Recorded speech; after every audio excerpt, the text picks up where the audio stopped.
Sige sir, ready na po. Hi, good afternoon. My name is Cande. I'm the current dean of the Ateneo Law School, which is a Jesuit-run institution celebrating its 75th anniversary this school year. I'd like to share with you a few thoughts about the Ateneo Law School and partly its journey from a shift. Previously from a Bachelor of Laws degree program to a Juris Doctor curriculum. This for us is a significant jump way back in the early 90s because it has to a large extent contributed to at least a different makeup of our law community, and at the same time build the capacity of many of our students today in terms of research and also widening their perspective in the area of legal education. Let me share a little bit on what we did more than 20 years ago.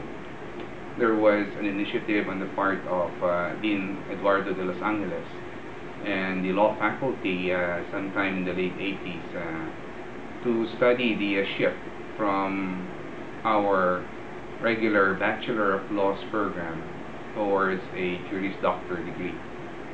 The decision came sometime in 1990, and we had our first batch of Juris Doctor candidates who had to comply with the requirements under the new curriculum. Principally, the JD curriculum incorporated an intensive research project, which is what we call a JD thesis.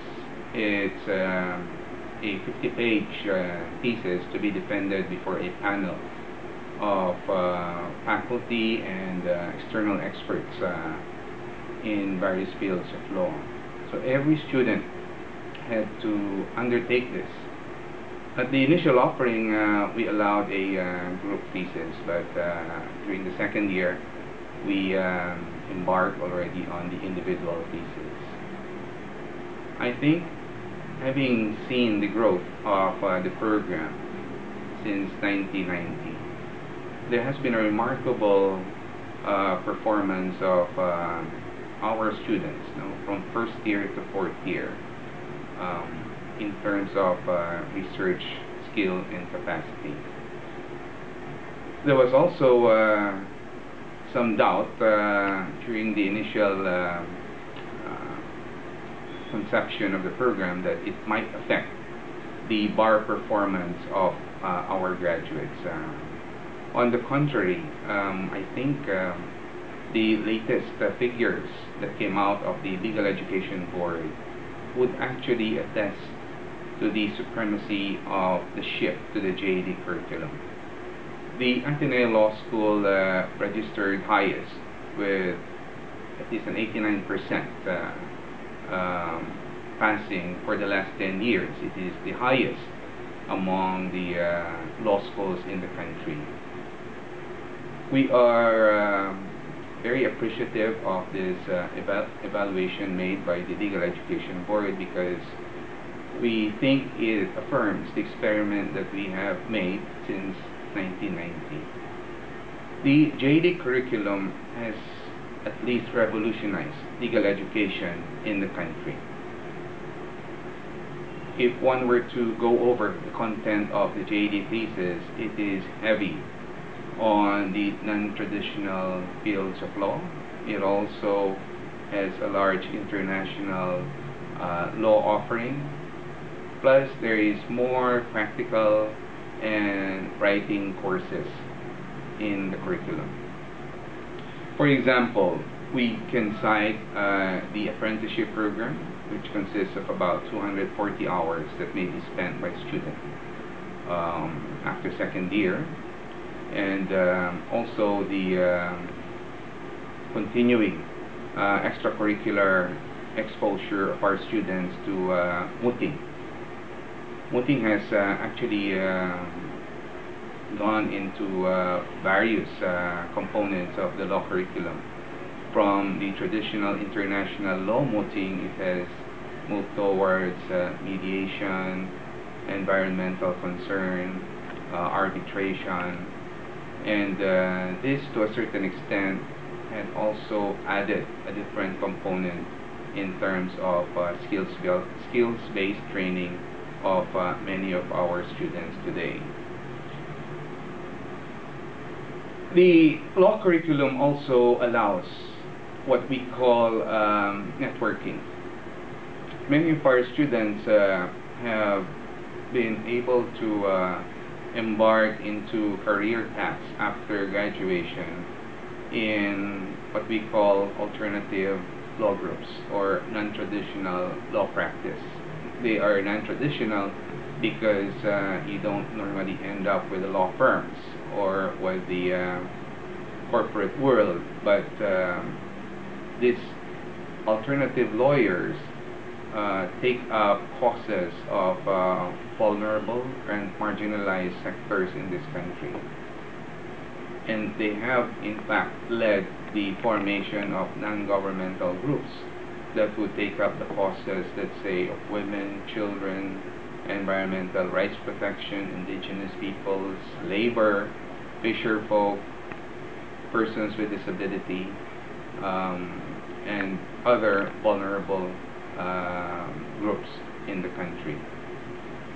The thrust also of alternative lawyers in this country has moved from the traditional litigation approach to problem solving towards alternative dispute resolution and also policy and law reform. So our students have been most benefited by their exposure to what we call policy reform initiatives in some of their courses.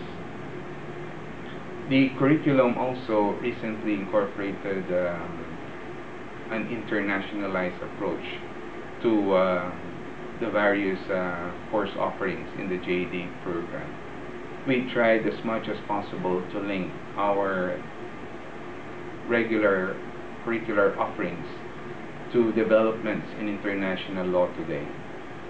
And I would think that much of the content of our curriculum now would take into account developments in international law as it may pertain to various domestic legal issues. This, we think, also will form the foundation for our new offering, which is a Master of Laws degree, where we have cut out at least three principal areas for specialization: human rights, international economic law, and also international corporate law and business transactions.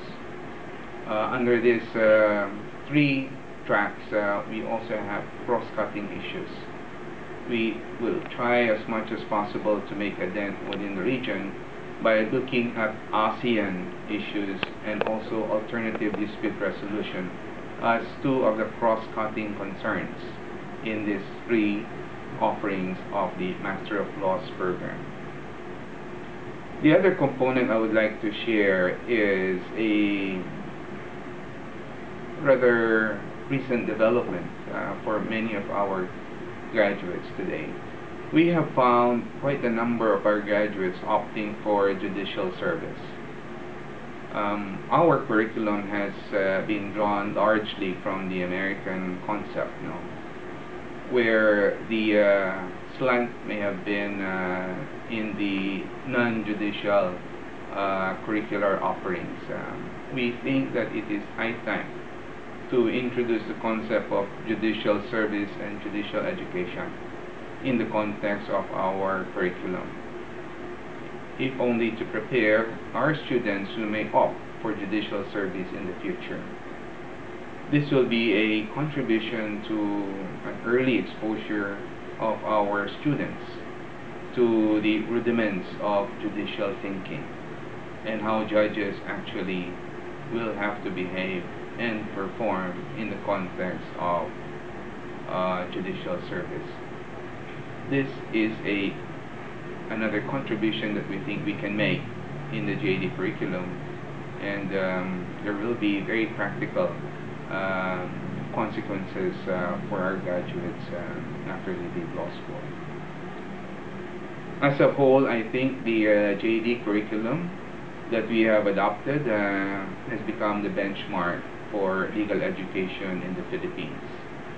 Today, the Legal Education Board has come up with a model curriculum that to a large extent has been drawn from the tradition that we have set up back in the early 90s. And many schools now are going to follow suit in light of this model being introduced by the Legal Education Board. So we do appreciate this development. The experiment has been done in the context of our students, and we think it could work. It will also answer those questions that may have put a doubt in the minds of other law schools and other legal educators that we might not be able to sufficiently address the concern of our graduates towards fulfilling the bar requirements.